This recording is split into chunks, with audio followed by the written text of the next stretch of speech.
Halo semua, selamat datang di Dapur Gulapedia.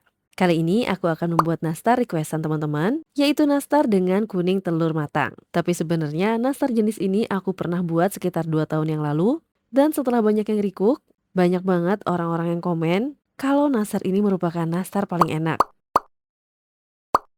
Tapi perlu diketahui, untuk video yang sebelumnya di situ aku juga menggunakan tepung yang dikukus. Jadi biar gak penasaran, kali ini aku akan buat dua versi nastar menggunakan kuning telur rebus, di mana aku pakai tepung yang tanpa kukus dan tepung yang dikukus. Bagi teman-teman yang penasaran juga, cus kita buat.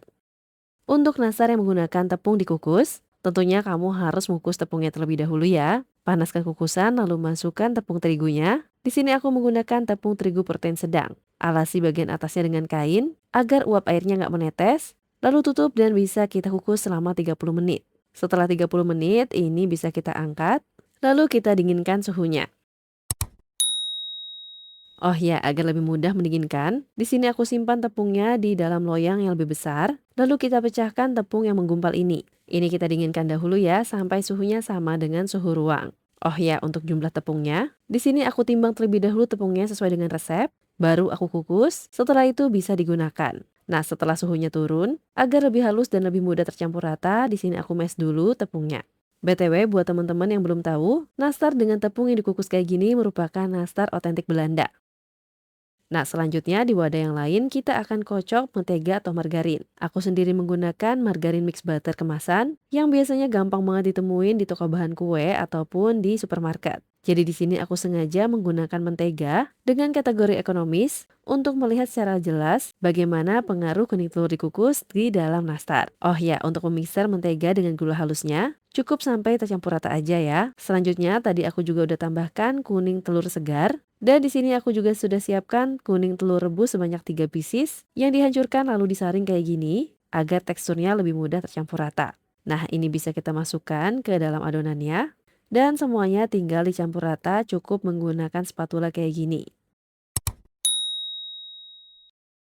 Nah, setelah kira-kira sudah semuanya tercampur kayak gini, bisa kita masukkan susu bubuk, aduk rata semuanya, baru setelah itu kita masukkan tepung terigunya. Nah, karena di sini aku menggunakan jenis tepung terigu yang berbeda, maka adonan ini akan aku bagi jadi dua sama rata. Nah, setelah kayak gini, aku juga bagi dua sama rata tepung terigu pada resep, setengahnya aku menggunakan tepung terigu yang dikukus, dan setengahnya lagi aku menggunakan tepung terigu yang nggak dikukus. Aduk rata semuanya, cukup sampai tercampur rata. Usahakan mengaduknya menggunakan spatula. Saranku jangan diuleni menggunakan tangan ya. Di sini untuk menghindari adonan nasarnya yang overmix dan mencairnya mentega karena suhu panas dari tubuh kita. Jadi nasar yang dihasilkan nggak keras dan tetap terjaga kelembutannya. Nah, setelah tercampur rata kayak gini, baru bisa kita cetak sesuai dengan selera. Untuk nastar tanpa tepung yang dikukus, di sini aku buat bentuk bulat biasa ya. Oh ya, untuk berat kuliknya di sini kira-kira 8,5 sampai 9 gram. Aku sendiri mencetaknya dengan sendok ukur ukuran 7,5 gram. Sedangkan untuk isiannya ini sekitar 4,5 sampai 5 gram. Untuk sendok takarnya aku menggunakan sendok takar ukuran 2,5 gram. Lanjut untuk tepung yang dikukus, di sini aku bentuk seperti labu kayak gini. Biar makin mirip labu, di sini aku juga tambahkan cengkeh yang juga bakal menambahkan tes dan aroma yang enak banget untuk nastar kita. Jadi kayak nastar jadul gitu deh. Nah, setelah itu nastar bisa kita panggang terlebih dahulu sampai benar-benar matang dengan suhu dan waktu yang udah aku tulis ini. Di sini aku menggunakan api atas bawah ya. Oh ya, untuk ovennya jangan lupa dipanaskan terlebih dahulu sebelum digunakan. Nah, bagi teman-teman yang memanggang nastar dengan dua loyang sekaligus kayak gini, jangan lupa untuk digilir secara bergantian agar matang nastarnya merata. Nah, setelah benar-benar matang, nastarnya kita keluarkan dari oven dan dinginkan. Setelah benar-benar dingin, baru kita oles dengan bahan olesan. Di sini aku pakai 3 kuning telur omega plus 1,5 sendok teh minyak sayur.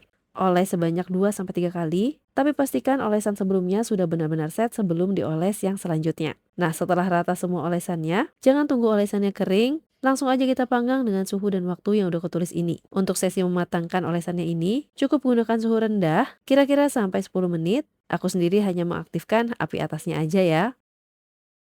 Nah, setelah matang dalam keadaan panas, oles permukaannya dengan kuas kering kayak gini. Ini berfungsi untuk meratakan uap panas pada permukaan nastar. Jadi uap panasnya ini akan membuat permukaan nastar lebih glowing kelihatannya. Dan ini dia nastar dengan kuning telur rebus siap untuk disajikan. Lihat deh, tampilannya cantik banget kan teman-teman? Ini semua takarannya sama ya, kecuali penggunaan tepung yang dikukus dan tepung tanpa kukus. Nah, untuk tepung yang dikukus di sini bentuk labu, sedangkan untuk nastar tanpa kukus bentuknya bulat seperti nastar pada umumnya kayak gini. Untuk bagian dalamnya teman-teman bisa lihat ya, proporsi isiannya tuh pas banget untuk nastarnya. Nah, untuk bedanya sendiri, tepung yang dikukus memiliki tekstur lebih chewy, ngeprul dan lumer banget di mulut. Sedangkan yang tanpa kukus, teksturnya lebih kokoh, legit, tapi tetap lembut banget ketika masuk mulut.